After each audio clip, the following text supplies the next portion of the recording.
गुणी गावत काफी राग गुणी गावत काफी राग हर हर प्रिय में लजनित कोमल गनी उज्ज्वल पर सुर पंचमवादी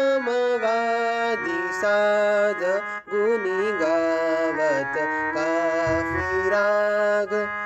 सरल स्वरूप विपश्चित सरल स्वरूप विपश्चित मानत सब सुध अविकल आश्रय गुणी चतुर सुमत कोमल गनी उज्ज्वल पर सुर पंचमवादी साध